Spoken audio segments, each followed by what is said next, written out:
Merci de choisir la RTG pour vous informer les titres du journal. Riposte scientifique contre les maladies du sang en Guinée. La ville de Conakry accueille les toutes premières journées de ce rendez-vous qui a pour objectif de lutter contre les hémopathies en Afrique subsaharienne. Le développement dans ce journal. Pèlerinage chrétien, les fidèles se sont massivement retrouvés cet après-midi à l'école primaire Neglia. C'est au kilomètre 5, c'est le point de départ pour Bofa, distant d'environ 150 km de la capitale, à suivre également dans ce journal. Avant de clore cette édition, nous nous intéresserons aux Olympiades des métiers qui se tiennent depuis plusieurs jours au Palais du Peuple. L'objectif est clair, inciter les jeunes à s'intéresser aux filières techniques considérées comme des métiers d'avenir dans un pays en plein chantier. C'est tout pour le sommaire. Encore une fois, bonsoir et bienvenue à tous dans ce journal que nous ouvrons par ce décret portant déclaration de Conakry, ville créative de l'UNESCO en littérature comme programme d'utilité publique en République de Guinée. Le président de la République, vu la Constitution, décrète, article 1er. Le programme Conakry, ville créative de l'UNESCO en littérature est déclaré programme d'utilité publique en République de Guinée pour une période d'un an allant du 23 avril 2026 au 23 avril 2027. Article 2. Les principaux acteurs du livre et de la ville se rassembleront afin de promouvoir les industries créatives du livre et de la lecture pendant la durée du mandat. Article 3. Le présent décret qui abroge toutes dispositions antérieures contraires prend effet à compter de sa signature et sera enregistré et publié au journal officiel de la République. Conakry le 26 avril 2026. Signé le président Mamadi Doumbouya. À l'occasion de la journée mondiale de lutte contre le paludisme célébrée cette année sous le thème « Nous devons », la ville de Forêt-Caria a accueilli une cérémonie officielle organisée par le ministère de la Santé à travers le programme national de lutte contre le paludisme présidé par le Premier ministre. Cette rencontre a réuni autorités, partenaires et communautés autour d'un même objectif, éradiquer le paludisme en Guinée. Kadiatou Suleiman Kita, reportage. Forêt-Caria, épicentre de la lutte contre le paludisme cette année. Autorités gouvernementales, acteurs de santé, partenaires et populations locales se sont mobilisés pour marquer la journée mondiale dédiée à cette maladie qui demeure un enjeu majeur de santé publique en Guinée. Cette célébration a été l'occasion de faire le point sur les avancées enregistrées dans le pays. Je voudrais saluer la forte mobilisation des populations de Forêt-Caria qui témoigne de leur prise de conscience et de leur engagement dans la lutte contre le paludisme.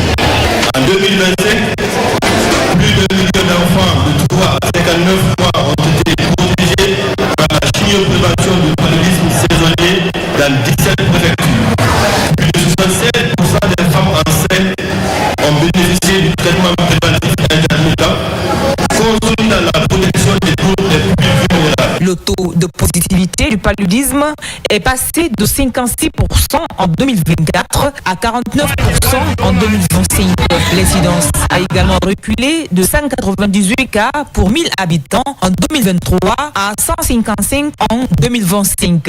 Agissons maintenant, car lorsque les investissements diminuent et que les programmes s'affaiblissent, le paludisme ressurgit rapidement, anéantissant des progrès durement acquis et coûtant des vies. Nous pouvons agir avec les moyens que nous disposons en faisant le dépistage gratuit, le traitement gratuit et pour la sensibilisation de la communauté. Si nous agissons en mettant en synergie toutes ces actions, on a la chance d'aller de l'avant et de réduire au maximum les questions liées au paludisme. Autre temps fort de la célébration, la remise de satisfecit aux villages les plus propres de Forêt-Caria, une initiative financée par Rio Tinto Simfer et mise en œuvre par le Club des Amis du Monde, visant à promouvoir l'assainissement comme levier de lutte contre le paludisme. La journée s'est achevée par un marathon d'engagement des acteurs, tous mobilisés pour atteindre l'objectif zéro paludisme en Guinée. L'actualité, c'est aussi cette riposte scientifique organisée contre les maladies du sang en Guinée. C'est Conakry qui accueille les toutes premières journées de la Société guinéenne d'hématologie, d'immunologie et de transfusion sanguine.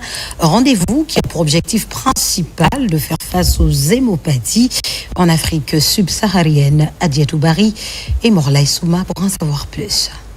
Scientifiques, médecins et chercheurs venus d'une dizaine de pays se retrouvent pour réfléchir aux solutions face aux maladies du sang. 120 communications scientifiques et 12 conférences rythment ces journées. Drépanocytose, hémophilie, cancer du sang, maladies immunologiques ou encore transfusion sanguine, les échanges sont denses et les enjeux majeurs. Dans nos pays à ressources limitées, ces pathologies représentent un fardeau important, aggravé par des contraintes telles que le manque d'infrastructures adaptées, le personnel qualifié et des moyens techniques suffisants. Cependant, face à ces défis, notre détermination est forte. En cohérence avec les orientations nationales de la vision des hautes autorités du pays en matière de santé et de bien-être, nous nous engageons à renforcer les capacités de notre système de santé. Parmi les priorités, la prise en charge intégrée de la drépanocytose et de l'hémophilie, deux maladies génétiques particulièrement répandues dans le pays. La drépanocytose touche environ 17% de la population, tandis que l'hémophilie reste encore insuffisamment diagnostiquée, mais préoccupante. En organisant une telle rencontre, ça permet, n'est-ce pas, non seulement de réfléchir sur la manière dont il faut agir dans le contexte, n'est-ce pas, de la Guinée, et de voir dans quelle mesure on peut faire un plaidoyer auprès, n'est-ce pas, des autorités pour faire en sorte que ces maladies soient une priorité et surtout que ça suive dans un contexte où les malades sont démunis. Je formule le vœu que ces rencontres soient non seulement un espace de savoir, mais aussi un lieu d'inspiration, de collaboration et d'ouverture. Au-delà des constats, les spécialistes formulent des recommandations fortes. Comme vous pouvez le savoir, il y a encore trop de diagnostics qui arrivent en retard, trop de vies qui basculent dans l'angoisse. C'est pourquoi nous accélérons la création d'un centre national dédié avec un plan de décentralisation dans les 7 régions administratives pour rapprocher la biologie spécialisée et les soins. Ces premières journées de la SOGIIT se positionnent ainsi comme un tournant qui ouvre la voie à une meilleure prise en charge des patients et à un renforcement de la coopération scientifique dans la sous-région. Et disons que la santé auditive est souvent négligée, pourtant elle joue un rôle essentiel dans notre quotidien à l'occasion d'une campagne de sensibilisation, de consultation et de soins gratuits. Plusieurs élèves et leurs parents ont bénéficié de soins appropriés. C'est une initiative de la Fondation SAIO pour l'ORL communautaire afin de détecter précocement les troubles liés à l'audition en milieu scolaire. C'est un reportage de Kerno Maroufba. Dans ce complexe scolaire à Bintouraya, ce jour, pas de cours. Élèves et parents sont à l'écoute des spécialistes en ORL. Cette nouvelle approche de la Fondation ORL Sayon vise à sensibiliser les jeunes apprenants sur les dangers de la surdité. Après des échanges sur l'importance de l'audition, place aux opérations de consultation. Ici, chaque élève bénéficie d'un dépistage gratuit afin de détecter d'éventuels troubles auditifs.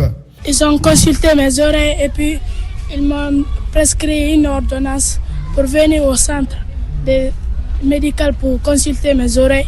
Et puis ils ont traité mes oreilles, ils ont fait le lavage. Ils m'ont dit d'éviter d'utiliser le coton-tige. Elle n'entend presque pas. Donc j'ai jugé utile de l'amener ici. Elle a été consultée par le médecin. Bon, elle a fait le test d'audio et que je viens de recevoir. Donc je vais transmettre ça au médecin. À l'issue de ces consultations gratuites à l'aide de cet appareil, plusieurs anomalies sont détectées sur ces élèves. Des problèmes qui pourraient impacter leur apprentissage. Quand on dépiste très tôt la surdité, nous pouvons la soigner. Mais quand ce n'est pas dépisté tôt, ça risque de créer des problèmes. Donc c'est ce qui nous a fait venir ici aujourd'hui pour voir si on peut dépister certains enfants qui sont en état de surdité pour que nous puissions les prendre en charge. Il y a des enfants qui continuent à venir en classe alors qu'ils ont une infection chronique de l'oreille continue à couler.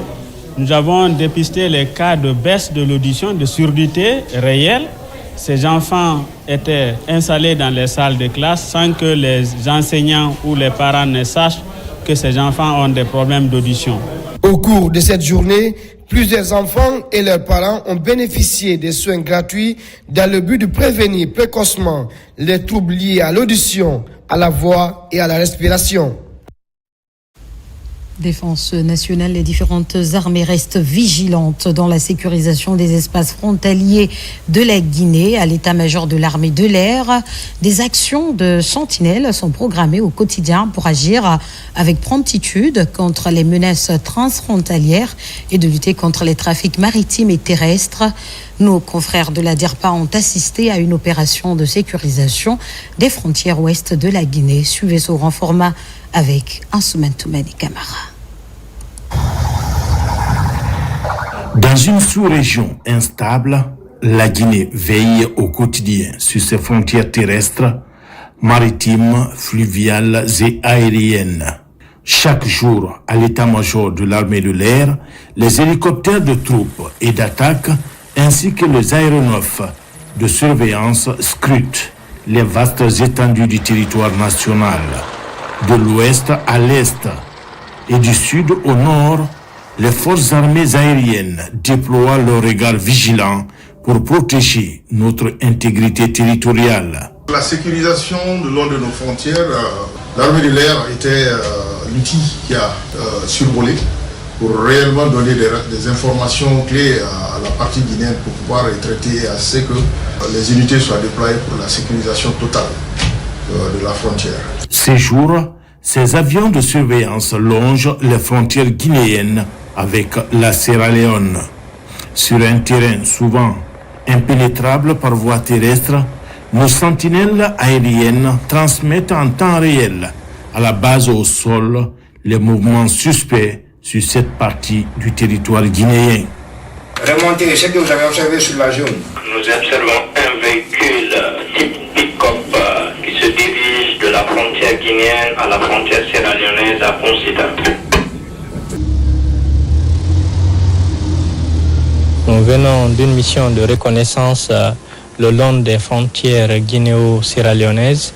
Nous avons effectué une reconnaissance sur les zones sensibles de Concita et de Pamlap. Nous avons rendu compte en temps réel de ce que nous avons vu sur place. Ces alertes appellent à un déploiement rapide des hélicoptères d'attaque et de transport de troupes. Nous sommes dans le cadre d'une mission de reconnaissance des frontières.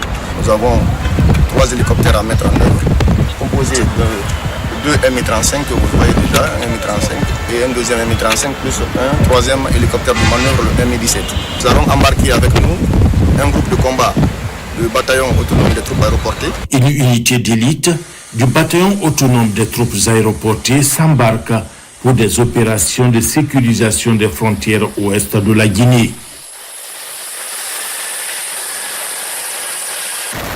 Dans cette mission, 2 hélicoptères d'attaque cortègent l'appareil qui transporte l'unité d'élite du Bata.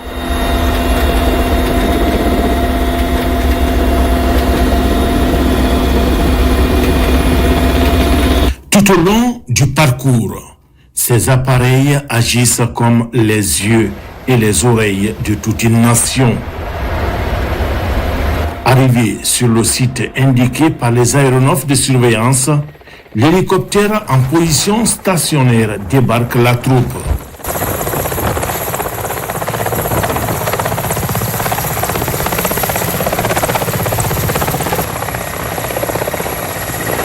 Au sol, ces soldats aguerris commencent la patrouille sous le commandement d'un chef d'équipe. Dans cette zone marécageuse, pendant que les soldats avancent vers le bras de mer, les hélicoptères, eux, survolent la zone frontalière. Leur mission, observer et transmettre les informations afin de permettre à la troupe au sol d'agir vite.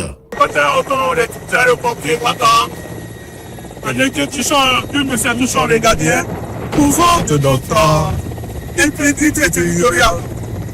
Vous avez vu un truc de notre bataillon a été aéroporté dans plus de l'indépité du genre de Pamzoui aérien et Pélex sur le terrain. chose qui a été facilitée par la Confédération guinéenne. Mission terminée. Retour à la base avec les mêmes élans de surveillance et de sécurisation le long des frontières. Il y a toujours des équipages d'alerte qui sont disponibles, toujours prêts à décoller en cas de nécessité. Et dès que nous avons reçu donc cette mission, nous avons activé ces équipages d'alerte et ce sont ces équipages qui sont partis pour faire cette mission. Aucune portion du territoire guinéen ne sera cédée, modifiée ou léguée à qui que ce soit. Ces propos du président de la République se matérialisent tous les jours. Les différentes armées, armées de terre, armées de mer, armées de l'air, effectuent régulièrement des opérations de surveillance le long de nos frontières. Après donc le naufrage de leur embarcation au large du Maroc, une centaine de compatriotes sont arrivés ce soir à Conakry. Ils ont été accueillis à l'aéroport par le chef de la diplomatie guinéenne, Dr Morissanda Kouyaté, qui par la suite a adressé les condoléances du chef de l'État, le président Mamadi Doumbouya, à ceux ayant perdu des proches. Makeme Donzo pour ce commentaire. Ils étaient beaucoup plus nombreux à tenter cette aventure, mais certains y ont laissé la vie. 24 jours passés en haute mer entre le Maroc et l'Espagne, sans eau ni nourriture. Ces compatriotes ont été sauvés de justesse au large de Dakhla. C'est alors qu'ils ont lancé un cri de cœur au président de la République, son Excellence Mamadi Doumbouya, lui demandant de les ramener au bercail. À leur descente d'avion, se trouve le chef de la diplomatie guinéenne, venu les accueillir au nom de l'État. Vous avez passé 24 jours dans l'eau, oui ou non? Oui. Est-ce que vous avez mangé? Non. Sans manger, sans boire. Lui, je voudrais le montrer, venez. Lui, il a perdu son enfant. Lui, il a perdu son épouse. Son épouse est restée. Lui, il a perdu sa jumelle. Ils ne sont pas revenus. C'est une perte pour notre nation. C'est une perte pour la Guinée. Dans d'autres circonstances, un gouvernement irresponsable aurait dit « c'est leur affaire ». Mais ici, nous avons un chef d'État qui est responsable du peuple de Guinée dans son plus petit détail. Et quand votre appel lui est arrivé pour dire que vous étiez en mer et que le bateau avait chaviré, il a pris contact avec les autorités marocaines. C'est pourquoi je profite de l'occasion pour remercier ce pays frère. Un convoi de 113 personnes, dont 29 femmes et 14 enfants. Une véritable tragédie pour certains d'entre eux. On a fait le départ de Gambie pour l'Espagne. Donc le capitaine a perdu la route. Donc on est parti jusqu'en Espagne, on est perdu. On est resté sur mer jusqu'à quelque chose de 15 à 20 jours comme ça. On a pris sur la route vers ce Maroc. Donc on est venu au Maroc, on a fait quelques jours là-bas. Donc la barque a fait un naufrage. Donc les gens étaient dans l'eau. Après, dans cet obstacle que j'ai perdu ma femme. On a fait 24 jours. Moi, lorsqu'on a fait le naufrage, c'est là-bas mon enfant est décédé. Après avoir adressé les condoléances du chef de l'État et du gouvernement à ceux qui ont perdu les proches, Dr Kouyaté a invité les compatriotes à s'insérer dans le tissu social et à profiter du bonheur d'être sur la terre de leurs ancêtres. C'est un message que votre cas envoie à toute la jeunesse. On n'est jamais mieux que chez soi. Il n'est pas interdit de faire de l'aventure, de sortir. C'est humain. Mais regardez le nombre de bras valides que nous avons ici. Imaginons un seul instant que ce bateau est chaviré totalement et que tout ceci soit perdu en mer. Quelle perte immense pour la Guinée. Ces compatriotes ont été mis à la disposition de la Direction générale des Guinéens établis à l'étranger pour la suite du cérémonial d'arrivée. Des bus spécialement affrétés par le chef de l'État vont les conduire à l'hôtel où ils passeront une nuit paisible après 3 semaines d'agitation en haute mer au large du Maroc. En 2026, des compatriotes meurent toujours dans la mer froide, une situation plutôt préoccupante qui interpelle les consciences. Paix à l'âme des victimes. Comment améliorer les compétences des acteurs de la justice face aux enjeux électoraux en Guinée? Pour répondre à cette question, des magistrats et greffiers des tribunaux de première instance de la région de Kindia ont bénéficié de 3 jours de formation initiée par la Cour suprême de Guinée avec l'accompagnement de la Direction générale des élections. En seul objectif, outiller ces professionnels pour une meilleure gestion des contentieux électoraux. Fana Labaya Kamara et Marwan Kamara pour ce reportage. Pendant 3 jours, magistrats, greffiers des tribunaux de première instance de la région de Kindia et la délégation venue de Conakry ont pris part à cette session de formation. Elle est basée sur la gestion des litiges électoraux. Organisée par la Cour suprême, l'initiative compte renforcer les compétences juridiques, techniques et pratiques des acteurs juridiques à l'approche des échéances électorales en Guinée. L'organisation d'élections libres, transparentes et apaisées constitue l'un des piliers fondamentaux de toute démocratie. Toutefois, au-delà du processus électoral lui-même, la gestion des contentieux qui peuvent en découler est tout aussi déterminante. C'est dans cette perspective que la Cour suprême a pris l'initiative d'organiser ces ateliers de formation. Dans un contexte où la transparence et la crédibilité des processus électoraux sont essentielles, cette formation apparaît comme un levier important pour consolider l'état des droits. Cet atelier vient au point nommé pour renforcer vos capacités avec la nouvelle législation en vigueur, afin que vous soyez outillés non seulement à dire le droit, mais aussi à faire face à la pression des citoyens qui ne sont autres que des personnes qui vivent avec vous tous les jours et à côté de vos juridictions, mais également dans vos familles. Bien sûr, il y a eu une bonne formation, mais toute chose est à la fois elle-même et son contraire. C'est l'usage qui fera de la formation une bonne chose. Et je vous invite à demeurer les veillants combattants pour la paix en Guinée, parce que les élections passées ont donné l'exemple. Par cette initiative, la Cour suprême de Guinée entend garantir une justice électorale plus efficace et crédible en renforçant les aptitudes des juridictions de base.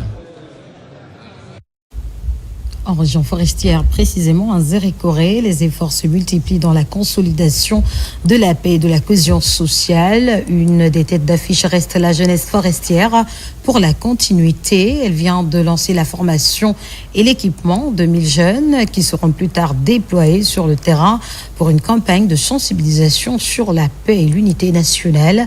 La cérémonie solennelle d'ouverture a été présidée par le chef de cabinet Étienne Sandouno. Lancé Kamisoko, Mohamed Saloupaï et Mohamed Lamine Diallo sont nos correspondants basés en région forestière. À l'approche des scrutins législatifs et communaux, la ville de Zérékoré respire l'engagement citoyen. Sous l'égide de la jeunesse forestière pour la continuité JFC, 1000 jeunes volontaires ont entamé une session de formation sur les valeurs sociales. Objectif, devenir les ambassadeurs d'une paix définitive dans une région trop longtemps marquée par les remous sociaux. Notre objectif principal, d'accompagner les idéaux du général Mamadi Doumbouya et son gouvernement en l'assistant à la cohésion sociale, à la paix et l'accompagner aussi dans ses actions pour le bien-être des Guinéens. Cette initiative s'inscrit dans la volonté du commandant Ousmane Bamba, coordinateur national de la JFC, d'accompagner le gouvernement dans la stabilisation de la Guinée forestière. Et les autorités administratives s'en réjouissent, surtout quand on sait qu'elle intervient après 3 décennies de tensions entre les composantes sociales. Hier, la région était considérée comme zone rouge Mais à travers notre implication ensemble, votre implication, la tendance a changé. Et la démarche entreprise dans cette sensibilisation, nous restons convaincus que ça va impacter positivement la région administrative de Zérékoré.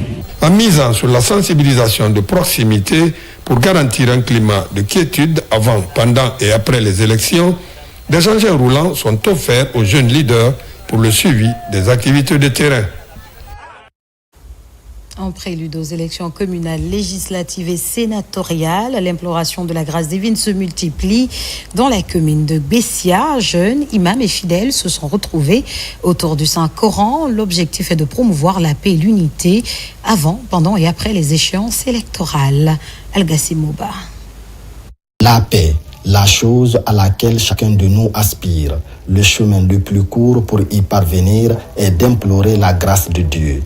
Une raison pour la jeunesse et les imams de la commune de Bessia avec les fidèles de certaines mosquées de Conakry de se retrouver autour du Saint-Coran. En prélude aux élections qui se pointent à l'horizon, c'est une manière d'implorer Allah pour formuler un peu le vœu, pour que tout ce qui se passera dans ce processus soit émaillé de paix, de tranquillité, de la cohésion sociale. Au cours de la rencontre, le Coran est lu plusieurs fois et des prières et bénédictions sont formulées en faveur de la paix, de la quiétude sociale et de l'unité nationale. Une occasion pour les autorités d'appeler à l'esprit civique et citoyen de tous pour la paix et la prospérité. Aux candidats et à la population, c'est-à-dire de se retenir même en faisant les campagnes, d'éviter les propos qui vont provoquer la haine et la division. Parce que Dieu ne va pas donner la place à tout le monde.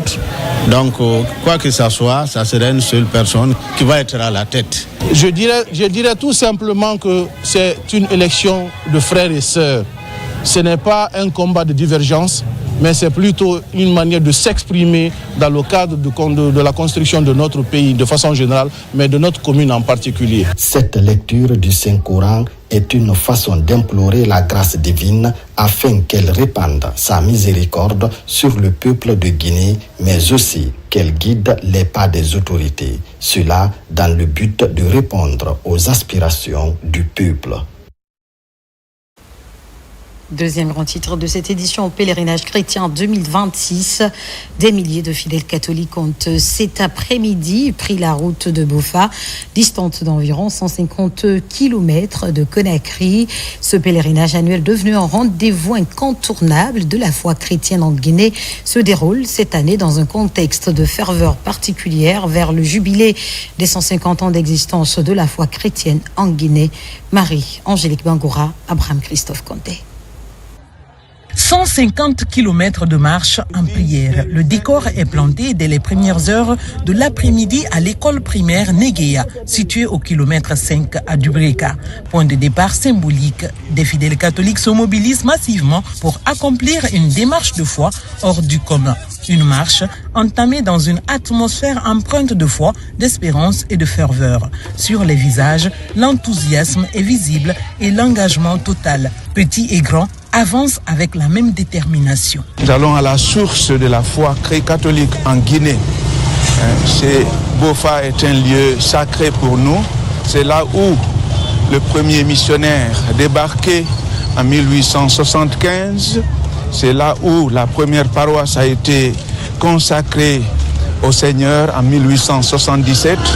Donc nous sommes dans la démarche de l'année jubilaire des 150 ans de notre évangélisation et nous allons parcourir près de 150 kilomètres pour méditer sur tout ce parcours que nous avons fait dans la foi que nos ancêtres, les premiers chrétiens de Guinée, ont fait pendant 150 ans. Ce pèlerinage annuel, ancré dans les traditions religieuses du pays depuis 1988, rassemble chaque année des croyants venus de différentes paroisses de Conakry et de l'intérieur du pays. Tout au long du parcours, les chants liturgiques résonnent, portés par des groupes organisés. D'autres pèlerins choisissent le silence, plongés dans la méditation, la récitation du rosaire. Malgré la distance et les difficultés, Chacun avance avec ferveur dans un esprit de sacrifice et de dévotion. Les fidèles se sont motivés et ont répondu présent. Et comme vous le constatez, Fourkara vient avec 125 pèlerins marcheurs.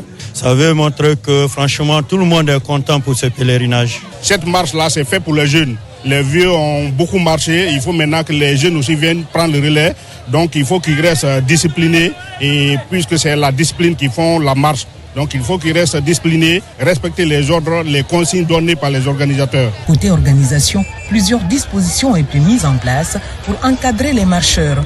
Des équipes de volontaires soutenues par les forces de sécurité, les scouts et les services de santé veillent à assurer la sécurité et l'assistance des participants tout au long du trajet. Cette édition 2026 revêt une dimension particulière. Elle s'inscrit dans le cadre du jubilé marquant les 150 ans de l'implantation de la foi chrétienne en Guinée. Dans un autre registre, lutte contre la criminalité, le tribunal de première instance de Koya vient de lancer ses audiences. Au total, plus de 30 cas examinés. Au même moment, à Pita, après une longue période d'interruption, les audiences criminelles ont repris. Cette étape marque un tournant significatif dans la lutte contre la délinquance. Kerno Younoussaba pour ce compte rendu. Pour cette première session, 21 dossiers sont inscrits au rôle et 19 autres seront jugés par la seconde composition du tribunal de Koya. Les prévenus sont poursuivis pour diverses infractions. Ils sont interrogés pour des cas d'incendie volontaire, d'enlèvement et de séquestration avec complicité, de tentatives de vol à main armée, d'assassinat ainsi que des coups et blessures volontaires et entraîné la mort. À Koya, la tenue des audiences criminelles constitue un défi de taille. Les efforts des autorités judiciaires visent à lutter contre la criminalité. L'objectif, c'est de pouvoir juger les accusés qui attendent d'être situés sur leur sort au niveau de la maison d'arrêt et de correction de Koya, parce que c'est leur droit d'être jugés et dans les délais pour qu'ils soient situés, mais pour que justice soit rendue. Les parties civiles attendent par rapport à leurs intérêts civils, par rapport aux dommages qu'ils ont subis. Donc nous sommes en train de mettre au concret et des espoirs et des attentes. Aucun innocent ne sera condamné, mais je vous assure qu'aucun responsable d'un fait ne sera acquitté. Après 2 ans d'interruption, les audiences criminelles reprennent au tribunal de première instance de Pita.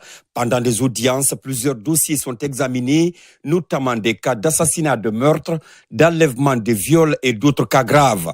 Elle vise à lutter contre l'impunité dans cette zone agro-pastorale, tout en renforçant le climat de confiance entre les citoyens et la justice. Ces audiences criminelles vont permettre d'apporter des réponses pénales appropriées aux différents dossiers soumis à l'examen du tribunal criminel au visa des principes directeurs d'un procès pénal. Les citoyens se disaient à un moment donné, est-ce que la justice allait apporter une réponse efficace face à ces crimes crapuleux? Aujourd'hui, on y est. On va en tout cas apporter une réponse pénale, une réponse judiciaire à ces crimes pour que dorénavant, de telles atrocités ne se commettent plus dans la préfecture de Pita. Beaucoup d'entre eux n'ont pas les moyens aujourd'hui de payer les honoraires d'un avocat. Donc je me suis engagé à venir assurer gratuitement leur défense. Cette initiative marque une étape dans la lutte contre la délinquance et le renforcement de l'état de droit dans ces différents ressorts judiciaires. Elle traduit la volonté des autorités judiciaires de traiter les dossiers en attente d'être jugés. À terme, elle pourrait contribuer à restaurer un climat de sécurité plus apaisé dans la cité. Et puis la coopération énergétique entre la Guinée et la Guinée-Bissau franchit un nouveau cap. Le ministre bissau-guinéen de l'énergie vient d'achever une visite de travail à Conakry. Au menu, formation, partage d'expertise et projets OMVG. Entendez, organisation pour la mise en valeur du fleuve Gambie. Alassane Tondo Camara et Nabi Camara pour ce reportage. C'est un séjour hautement stratégique que vient d'effectuer à Conakry Mario Suzante da Silva Loureiro, ministre de l'énergie de la Guinée-Bissau. Reçu par son homologue guinéen Laïsekou Camara, les deux hommes ont eu des entretiens qualifiés de fructueux. C'est une expérience, la rencontre de deux pays, coopération Sul-Sul. À ce moment, on ne peut pas même parler d'OMVG, on parle de coopération bilatérale. Guinée, on a aujourd'hui l'énergie à Bissau grâce à Guinée-Conakry. C'est pour cela que nous sommes ici, pour renforcer la coopération au niveau des fournisseurs d'énergie. Au cœur des discussions, le renforcement des capacités humaines, le partage d'informations techniques et la relance des grands projets de l'Organisation pour la mise en valeur du fleuve Gambie. Concrètement, un programme de formation des ingénieurs bissau-guinéens sera lancé et un cadre permanent d'échange d'expertise sera mis en place. Le contrat qui existe entre la Guinée-Bissau et la Guinée, c'est un contrat bilatéral et que ces derniers temps, il y a quelques difficultés sur lesquelles nous avons échangé. Donc nous allons essayer d'améliorer. Aussi, de leur côté, ils vont essayer de faire beaucoup d'efforts par rapport au contrat. Donc nous avons regardé d'autres pistes aussi, la piste de renforcement des capacités. Aujourd'hui, EDG est disponible à recevoir des techniciens de Bissau à Conakry dans le cadre de la formation et aussi de l'assistance technique. Donc c'est vraiment important que nous ayons cette coopération régionale avec nos deux pays frères. Par cette visite, Conakry et Bissau envoient un signal fort à toute la sous-région. L'intégration n'est plus un discours, elle devient une réalité, câble après câble, centrale après centrale, au service d'un seul objectif, apporter l'énergie et la dignité aux populations. L'Institut supérieur de technologie de Memou vient de lancer son programme de master énergie. Il est appuyé par le gouvernement à travers le ministère de l'enseignement supérieur et de la recherche scientifique. L'objectif est d'aider les professionnels du secteur énergétique, les diplômés et futurs cadres à se doter de compétences pratiques dans le domaine des énergies renouvelables et les systèmes électriques. Mamadou Paté-Baldé, notre correspondant basé à Memou. L'Institut supérieur de technologie de Memou impulse une nouvelle dynamique dans la formation post-universitaire. Appuyé par le gouvernement guinéen à travers le ministère de l'Enseignement supérieur et de la Recherche scientifique et de ses partenaires, l'Institut de Télico vient de lancer son programme de master énergie. Donc je lance un appel à tous ceux-ci de venir s'inscrire et faire ces masters parce que c'est une chance pour eux. Beaucoup sont bloqués aussi dans les entreprises actuellement à cause de la licence. Mais s'ils feront le master dans le même domaine, ça va les propulser davantage. Le programme de 2 ans est gratuitement offert aux étudiants sortant de ce département énergétique en vue de permettre aux apprenants de maîtriser les diverses sources d'énergie et d'acquérir des connaissances sur les techniques de production, de stockage et d'exploitation et d'avoir ainsi une idée exacte sur les stratégies de contrôle et de gestion du réseau électrique. Pendant 16 ans, on est en train de chercher cette chose-là. Et si vraiment on voit que cette chose a été lancée aujourd'hui, vraiment nous sommes très contents. C'est pour la première fois que l'UST de Télico élabore ce programme de formation post-universitaire depuis sa création en 2004. Donc c'est une chance pour eux. L'État va les accompagner dès leur première sortie avec une bourse pour pouvoir faire leur master et espérons qu'ils puissent continuer au doctorat. Donc je les attends.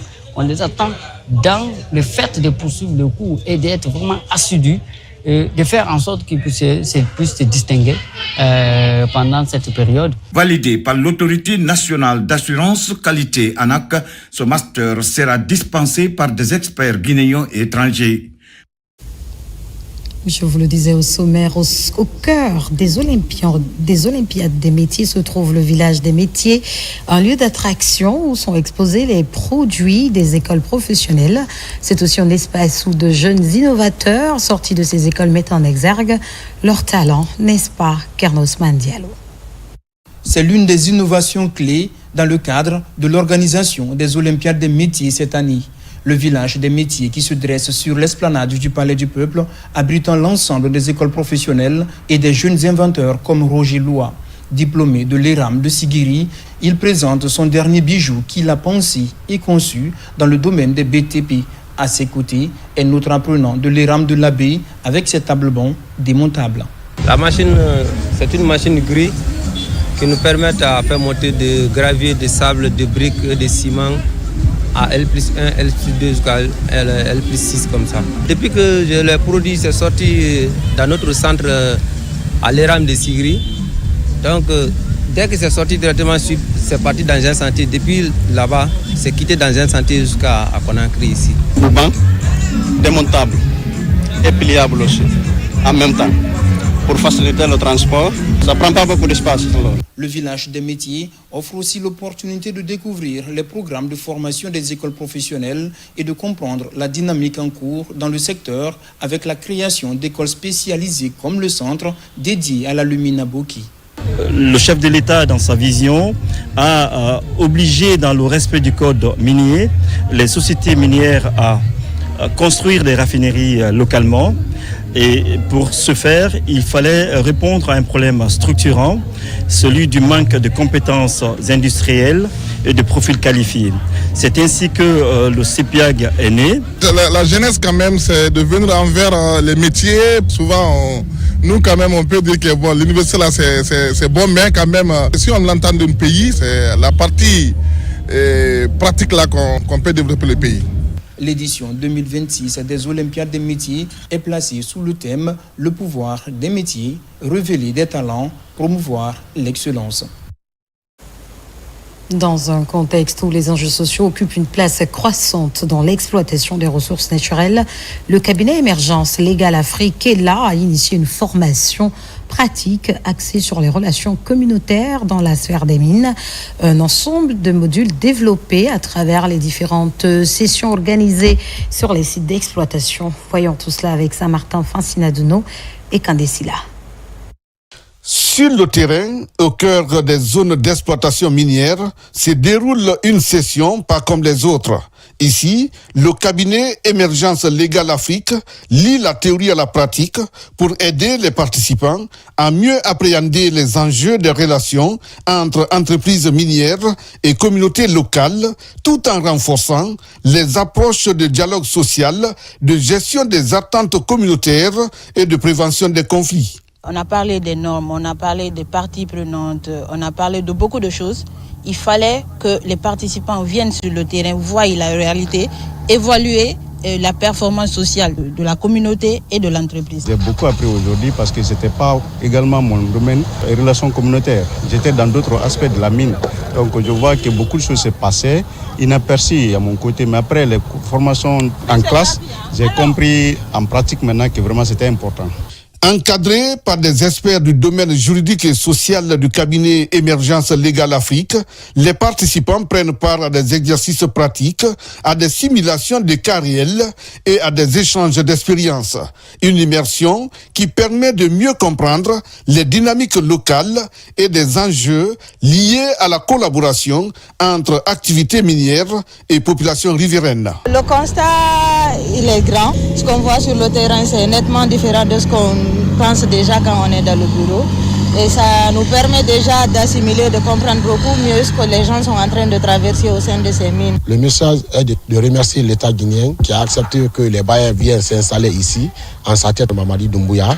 En même temps, remercier aussi nos parents qui ont accepté de conserver ce bien-là pour nos localités, jusqu'à ce qu'aujourd'hui, on a cherché à valoriser ce bien. Au-delà du renforcement des compétences individuelles, cette formation du cabinet Émergence Légale Afrique ambitionne de contribuer à une gouvernance minière plus inclusive et durable, s'inscrivant dans une dynamique de professionnalisation des acteurs du secteur en phase avec des exigences internationales en matière de responsabilité sociale.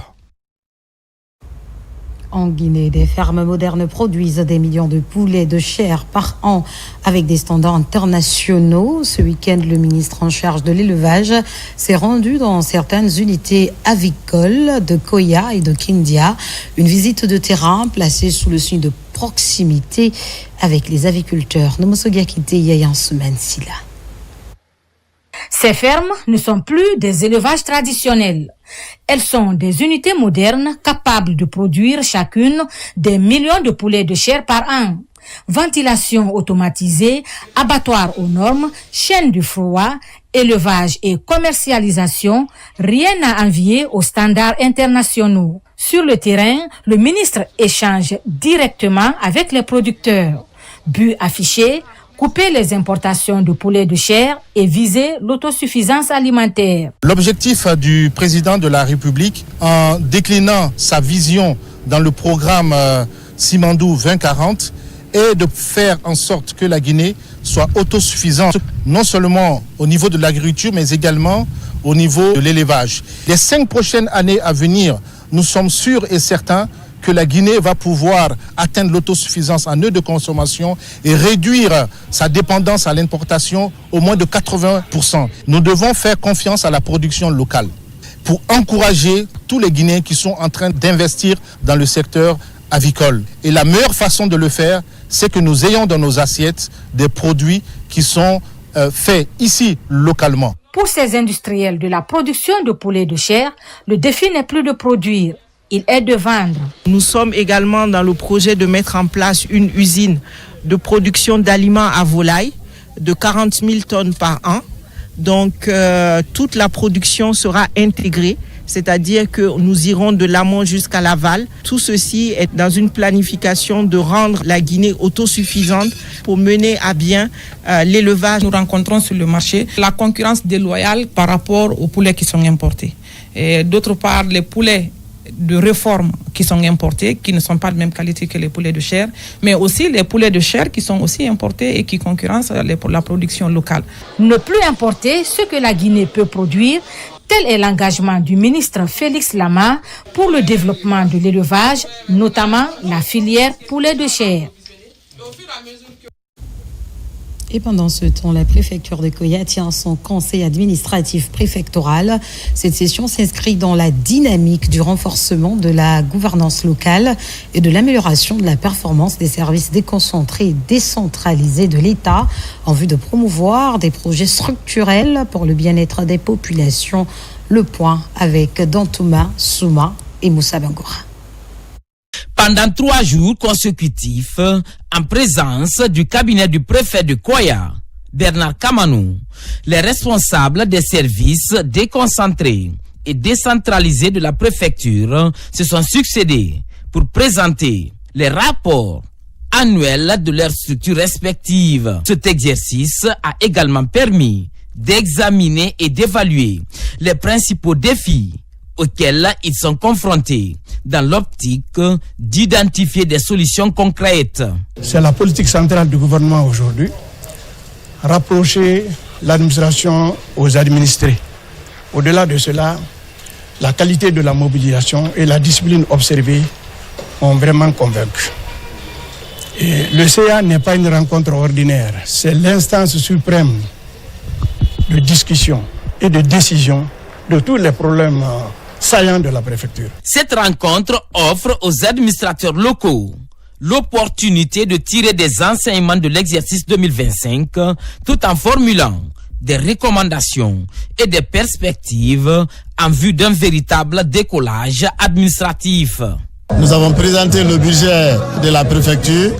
C'est un budget classique qui s'équilibre en recettes et en dépenses de 2,420 milliards. C'est un budget qui a été approuvé à l'unanimité et que l'année 2026 sera une année qui va voir des plans approuvés par le budget et qui seront réalisés. À l'ouverture de cette session, j'avais émis le vœu que nos réflexions aboutissent à des recommandations pertinentes, capables d'inscrire durablement Koya dans une dynamique de paix, de prospérité et de développement. À l'issue des 3 jours de travaux, le préfet de Koya ambitionne de voir ses services gagner en permanence et en efficacité afin de mieux répondre aux attentes d'une population en forte croissance démographique.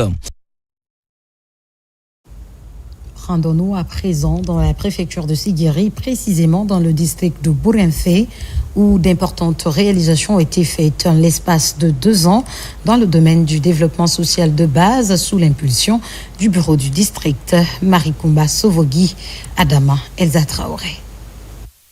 À environ 20 km de la ville de Siguiri, le district de Bourenfé change progressivement de visage. Ici, les populations longtemps confrontées à un manque d'infrastructures sociales de base commencent à entrevoir une amélioration de leurs conditions de vie en termes de développement local. Ils ont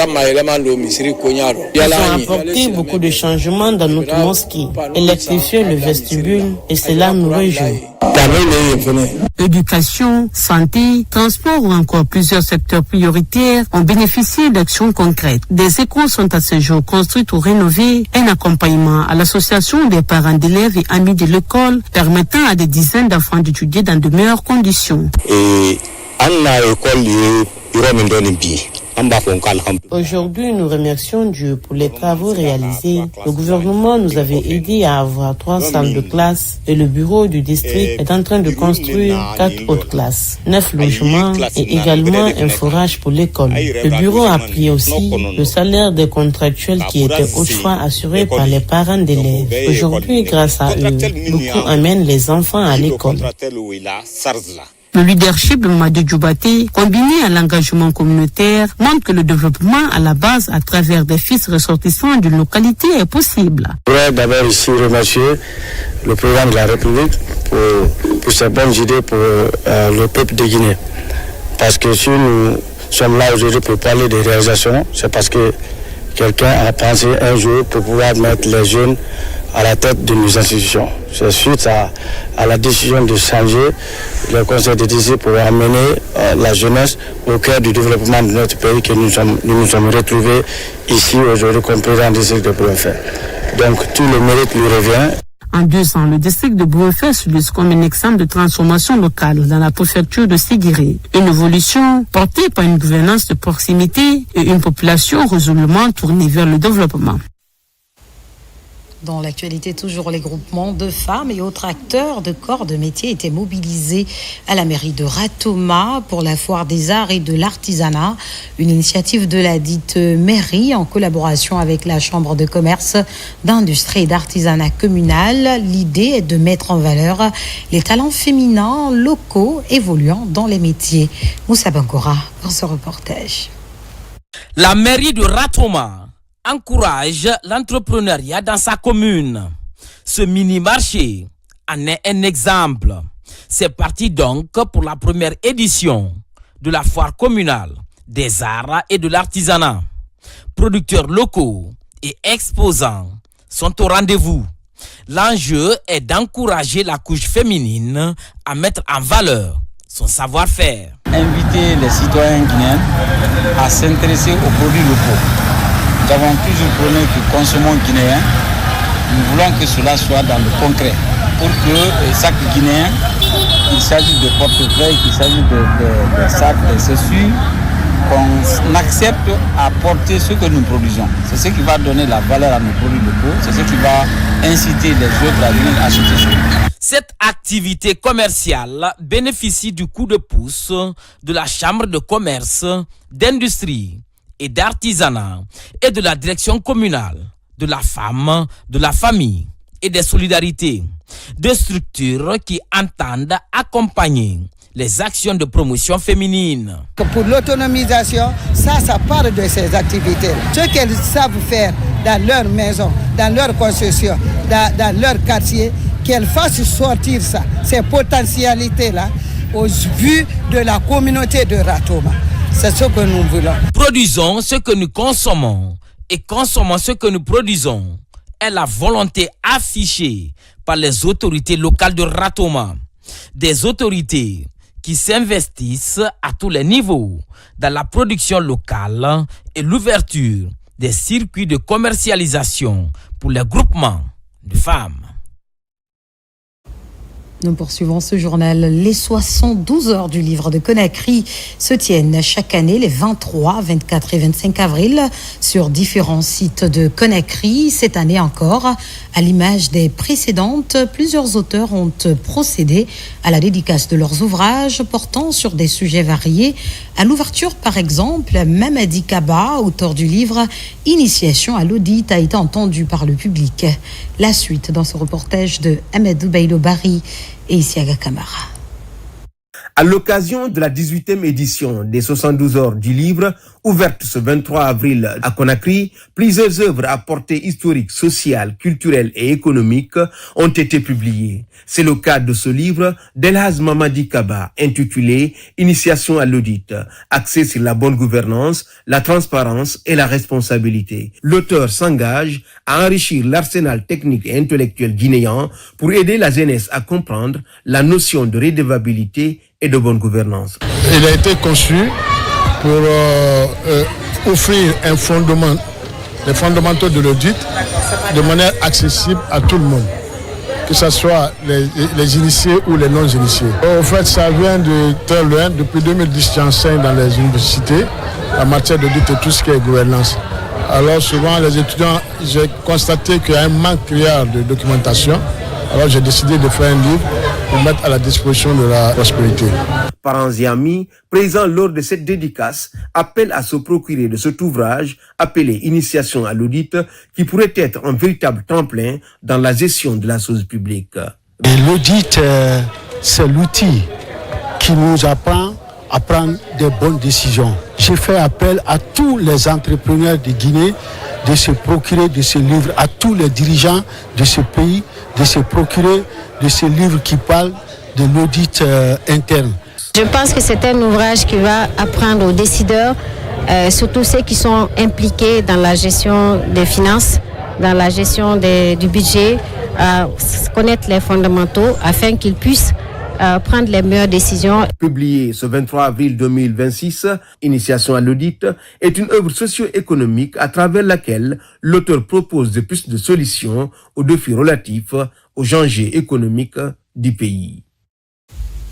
À Farana, le maintien des jeunes filles à l'école devient une priorité avec le lancement du concours Miss Simandou 2040. C'est une compétition d'excellence qui oppose 33 écoles, dont 17 écoles publiques de la préfecture. Un challenge basé sur l'art de parler en public. On en sait davantage dans ce reportage signé Ibrahima Oulefofana. Initier les jeunes filles à l'art de parler en public, développer leur éloquence et élégance et la confiance en soi. C'est l'une des ambitions du comité d'organisation Miss Simandou 2040 à Farana. Ici, à la Maison des Jeunes, pleine à craquer, 89 candidates venues des écoles de la préfecture débattent en tour de rôle les avantages liés au gigantesque programme Simandou 2040. Voir notre jeunesse se mobiliser autour de la culture et du savoir est le signe que Farana reste un foyer d'excellence. Regardez ces jeunes filles de notre préfecture de Farana. Dans nos écoles, nous avons un véritable étoile polaire, des soleils qui ne demandent qu'à prier. Si nous ne formons pas des structures comme ce comité, comment ces talents seront-ils reconnus? Éducation et la culture, c'est le deuxième pilier du vaste programme Simandou 2040. À travers l'axe majeur, promotion de l'excellence du système éducatif. Une priorité du président de la République, Mamadi Doumbouya.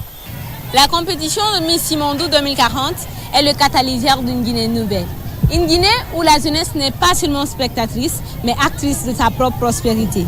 C'est la promesse d'une éducation d'excellence et de métiers d'avenir qui permettront à la femme guinéenne de s'imposer comme leader dans les secteurs les plus technologiques de notre continent. D'autres volets de sensibilisation portant sur la sécurité routière et les violences basées sur le genre ont rythmé avec cette compétition. L'autre but recherché par les organisateurs du système éducatif de Farana est de préparer ces Miss à compétir au niveau préfectural, national et international.